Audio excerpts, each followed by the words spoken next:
রাজ্যের শাসক দল তথা বিজেপির এক বুথ সভাপতির দ্বারা শ্লীলতাহানির শিকার ১৩ বছর বয়সী নাবালিকা। ঘটনা বামুটিয়া এলাকায়। নাবালিকার পরিবারের তরফে জানানো হয়, বামুটিয়া বিজেপি মণ্ডল ১০ নং বুথ সভাপতি রতন পাল সন্ধ্যা রাতে বাড়িতে ঢুকে নাবালিকা মেয়েটিকে হাত ধরে টানাটানি করার পাশাপাশি তার সাথে জোর জবরদস্তি চালানোর কোন রকমের রক্ষা পায় সে।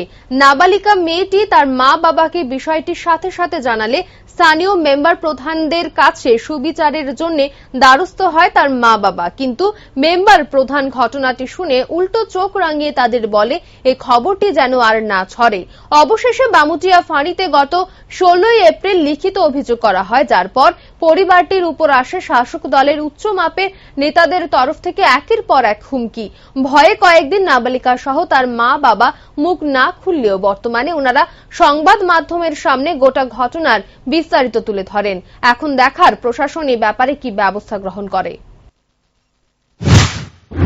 স্থানীয় বাসিন্দা, ওনারে আমি আঙ্কেল বলেই চিনি। ওনার মেয়ের সাথে আমি ক্লাসমেট, মানে এখন পড়তাম।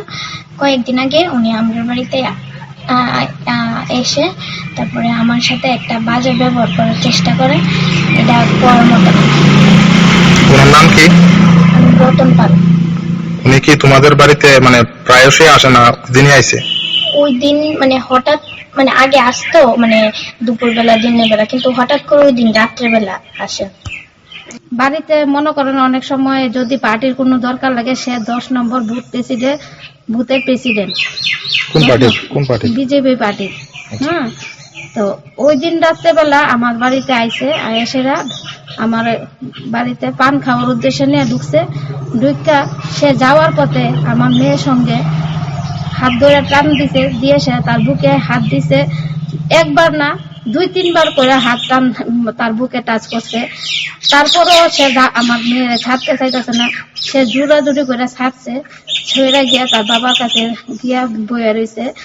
আবার সে দাঁড়াই রয়েছে দেখা আমার মেয়ে আবার কইতেছে যে বাবা দেখো না গিয়ে যে তাইনা দিয়ে দাঁড়াই রয়েছে। তখন আর বাবা জিজ্ঞাসা করছে তুমি কে লিগে দাঁড়াই রয়েছো? কইছে না আমার একটা অরিজিনাল নাম্বার থেকে ফুটাইছে, এটার লেগে আমি দাঁড়াই রয়েছি। ওখানে সে যে আমার এই ঘটনাটা করছে, এই ঘটনাটা নিয়ে আমি আমার পাড়ার মানে সব লোকালের কাছে জানাইছি। জানানোর পরে আমি কোনো সুবিচার পাইছি না, যার ফলে আমি মানে আইনের দ্বারস্থ হয়েছি। আমি আমার মেয়ের যে শ্লীলতাহানি হয়েছে, এই শ্লীলতাহানি বিচার চাই। আচ্ছা, আপনারা যে বলছেন অনেকে আপনাকে চাপ সৃষ্টি করছে, বলতে তারা কারা? এরা পার্টির অনেক বড় পদে আছে, তারা আমি নাম মেনশন করতে চাই না। তারা পার্টির লোক। কোন পার্টি? তারা সবাই বিজেপি পার্টির লোক। আপনারা কি ফোনে চাপ হুমকি দিচ্ছেন না বাড়িতে?